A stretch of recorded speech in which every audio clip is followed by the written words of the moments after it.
Good morning, everyone. It's good to spend some time with you again this morning. You know, one of the things I've been doing as I have been uh,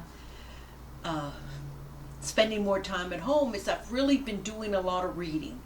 And I've been going back and reading through things and reading some notes from my old classes because I was doing research for a sermon, and that got me into looking up something I remember from seminary, which, by the way, I graduated in 2004, so it's been a while now. But anyway, I came across something I'd written for my preaching and storytelling class. Dr. Killian was my professor for that class, and I have to admit, he had a reputation of being a great speaker, and everybody wanted to be in that class. I took it as an intensive. It means because I was taking most of my classes by computer, long distance from Louisiana. I was taking them by computer, and they'd run the whole month. And you see, they'd run the whole semester, and I was working full time as a nurse at that time. By the time I took this course, Chuck had passed away. My husband had died of lung cancer in February, and I took this course at the end of July the same year. So, but the point is that I used to. That was what I did for about 2/3 of my classes. But for the other third, I would go up to campus, which was in Wilmore, Kentucky, right outside of Lexington, for the most part. I went one time to our satellite campus in Orlando, which was an interesting experience. But I really liked to go to Wilmore. I liked Lexington, Kentucky. It was a really nice area. Anyway, I was there, and what I did was I went there to take this 1 week intensive class. And you had to do a lot of your work in advance. That was one of the deals. So he had us collect a bunch of stories. We were supposed to collect stories from our families, and personal stories that we could share, and with the idea of maybe they could be used in a sermon at some point, but just good stories. And then he also, which I kind of expected that, but he wanted us to collect at least 5 of them and write them up in advance. But he also wanted us to write a fairy tale. Well, I didn't get why we were going to write a fairy tale. That just didn't make any sense to me. But it turns out that he had a very specific purpose in having us write a fairy tale. I think he wanted people to get in touch with their creative side. But he also wanted to demonstrate something. And I'll get to that later on. But I want to share this fairy tale with you. It's kind of long. It's not, it's kind of long. It's long but it's a fairy tale, all right. And I wrote it. Remember now, I was born and raised in South Louisiana. If you've ever watched on TV and seen those swamp people, the ones who go out and catch alligators, those were my neighbors down there. As a matter of fact, one of them only lives a few miles from where I did. Of course, it's just different what you get exposed to, but the bayous and the Cajuns and all the things about New Orleans, they're not that far away. So I wrote this story, inspired by my roots. So here, I'm going to tell you, it's called Odette, the Bullfrog of Bayou Boutte. So, and by the way, Bayou Boutte is a real place. It's close. It's only about 10 miles from my house. So anyway, once upon a time, way down in Louisiana, way back in a swamp, there was a lazy little stream, which down in Louisiana they call streams like that a bayou. It was named Bayou Boutte. Now the water in Bayou Boutte was clear and cool and black. Many trees grew up along the edges of Bayou Boutte. Most were cypress trees that grew tall and straight and nearly touched the sky. And from the branches of the tree grew Spanish moss that hung down like long gray beards. But the oldest and the grandest tree on Bayou Booty was a great big live oak tree. Birds landed in its branches and squirrels played along its limbs. And on the ground, tucked way underneath, under one of the great oak tree's huge roots that spread along the bank to the very edge of Bayou Booty, lived a bullfrog named Odette. Every evening, just after the sun went down, Odette and all the other bullfrogs that lived on the banks of Bayou Booty came out to sing. Oh, how Odette and all the bullfrogs on Bayou Booty loved to sing. They were very proud of the beautiful music that they made. Now, if you or I were to walk down along the night along Bayou Booty and hear the bullfrogs singing, we would think it just sounds like croaking. And a very noisy kind of croaking at that. But to the other bullfrogs, and in fact all the other animals in the swamp, it sounded like the most beautiful music in the entire world. Now, Odette was rather small as bullfrogs go, and in fact, compared to Alphonse, the largest and the oldest and the wisest of bullfrogs that lived on Bayou Booty, she was tiny. Alphonse had the most wonderful and deepest voice of all the bullfrogs. As they all sang, it was easy for Odette to pick out Alphonse's voice coming among all the rest of the bullfrogs. Odette loved to hear him sing. One day, Odette said to herself, I am just plain and very small as bullfrogs go, and I have a very high-pitched voice. How I could wish I could do something special. How I wish I could have a wonderful deep voice like Alphonse. So Odette practiced and practiced her singing, but no matter how hard she tried, no matter how hard she practiced, she still had a high-pitched voice. Odette realized she could not be special by learning to have a wonderful deep voice like Alphonse, and this made Odette feel sad. That evening, when all the bullfrogs gathered along the banks of Bayou Booty to sing, Odette sang, but not very loud, because she was very sad. The next day, Odette looked up, and she saw a snowy white bird, an egret, fly gracefully through the sky and land on the limbs of the great oak tree. Odette had often watched the snowy white egrets glide through the sky, and Odette greatly admired the bird. Odette decided to tell him so, and being a polite bullfrog, she introduced herself to the snowy white bird. Hello, she called to the snowy white egret. My name is Odette, and may I say I have watched you fly and admired your beauty and your gracefulness. Thank you very much. My name is Gaston, and I am very glad to meet you. I must say you are a very polite and pleasant little bullfrog. Oh, it is kind of you to say so, but I am just plain and small as bullfrogs go, sighed Odette. I have a very high-pitched voice. How I wish I could do something special. How I wish I could fly through the air like you do. Tell me, Gaston, how did you learn to fly? Gaston said. You know, I'm not really sure. I remember that I used to watch my mother and father when I was a little baby egret. Then one day I just tried it, and I could fly too. Well, said Odette, I've watched you fly for many hours. Perhaps if I just tried, I could fly too. So very carefully, Odette climbed to the limbs of the great oak tree until she was up very high. Then she leaped out into the air and flapped her little short frog arms. Oh, look, I can fly, Odette exclaimed. And for a moment, Odette felt like she was soaring through the air.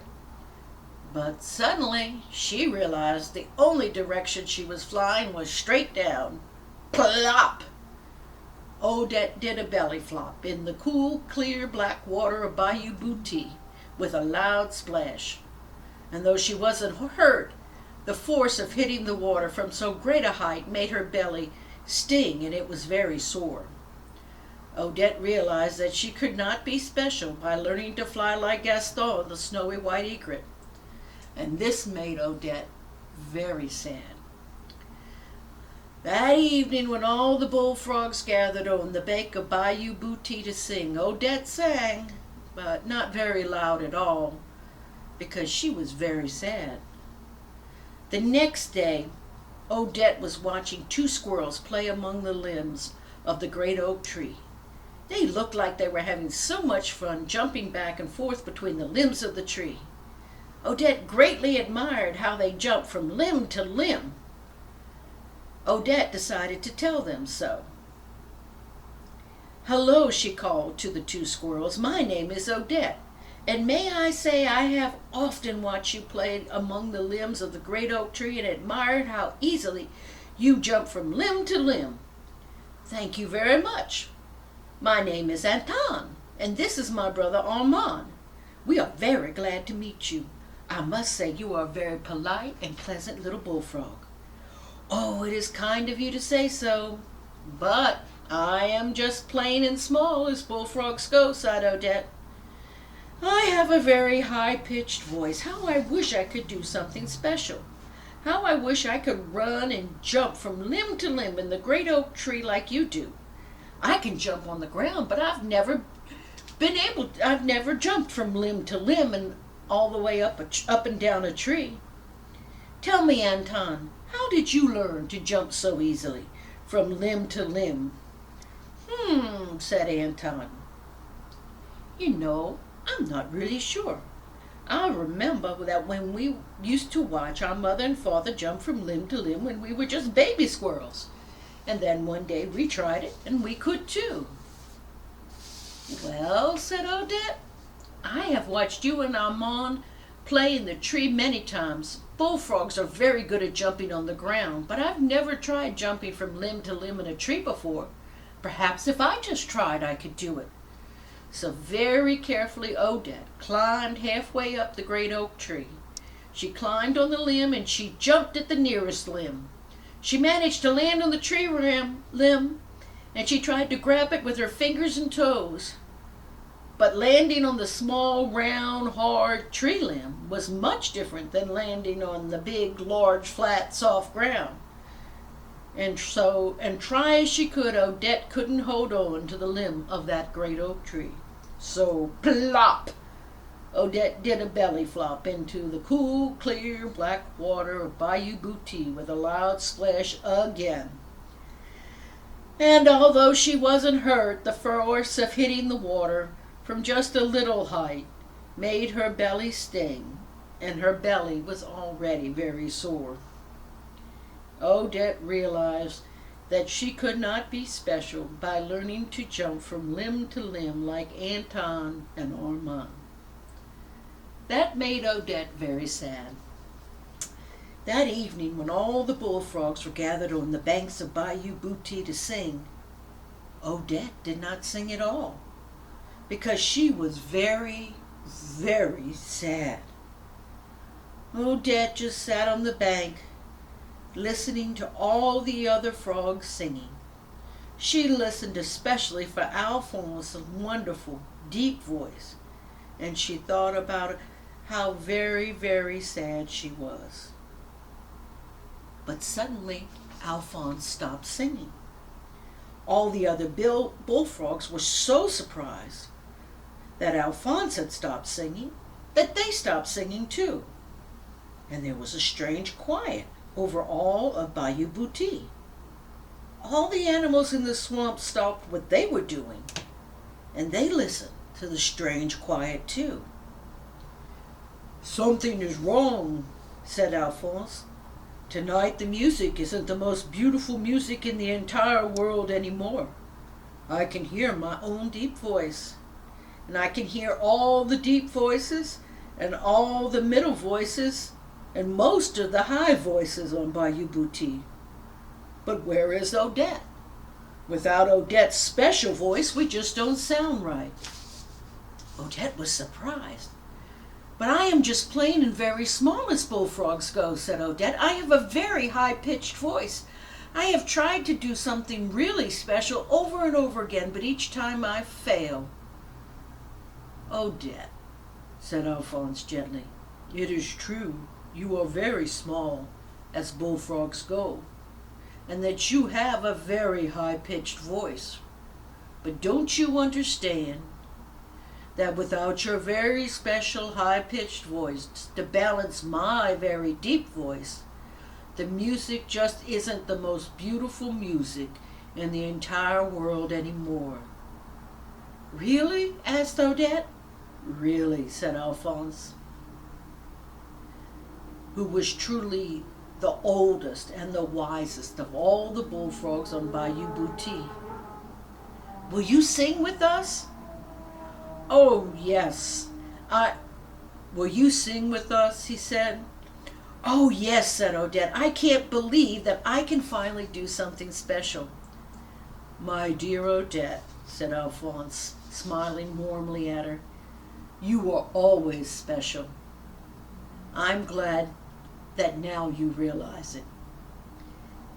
That night, all the bullfrogs on Bayou Boutique sang and sang until the first red streaks of dawn appeared in the sky over the great live oak tree. Every animal in the entire swamp agreed that the bullfrogs of Bayou Boutique really do make the most beautiful music in all the world. Well, that was my fairy tale. And though I thought it was very strange when I'd finished it, everybody said kind words about it. And Dr. Killian asked me, where was I in that story? And I said, I'm not in this story. It's just a fairy tale. And he said, oh, really? Are you sure? Think about it. Are you Odette? And I thought about it and I said, well, you know, maybe I am. And I thought back that Dr. Killian had found a way to connect the other two fairy tales that students had read before me to the fact that they connected in some way with their own lives. And I think he was looking for that connection in mine. I didn't think about me being like Odette when I wrote it. But isn't that funny? I thought, yeah, I guess I am. So then he asked me, so who is Alphonse, the one with the deep voice? And I said, it's just the story, isn't it? And he said, think about it. And I thought about it. And I said, I guess Alphonse is my late husband. I said, you know, one of the things that I was really blessed with in our marriage is that he made me feel loved just the way I am. And I began to see a worth in me that I hadn't seen and things in me that I hadn't seen. And I think it's and he believed in my ability to be a minister. He said, yeah, I'm not surprised. I thought he might be Alphonse and you were Odette. And he said, you know, I have found, Dr. Killian said, that students pretty much can't write a fairy tale without telling part of their own story. Not a good fairy tale. And so I thought about that. And you know, I've thought about that and a lot of other things. And I realize it isn't just the stories we tell in life and the things we do. The truth is, when it's something we really care about, it's almost impossible for us to do it without putting some of ourselves into it. Not and do it well. We end up being a part of everything we do. And there's stories and things about us that we can learn. I didn't value myself when I was young. I really struggled with that. And though things had gotten a little bit better by the time I met my husband, I have to admit, the fact that he loved me just the way I am, and he wanted me just, the only thing he wanted from me was to help me be the best person I could. And I loved him just the way he was. It's kind of fun. Unconditional love is very special. We don't find it that often in another person. Oh, but when we do, aren't we blessed? The good news is, though, we can find it in our relationship with God. Because, my friends, it's there. That love that accepts us just the way we are and helps us to become more than we were before. Until next time, thank you.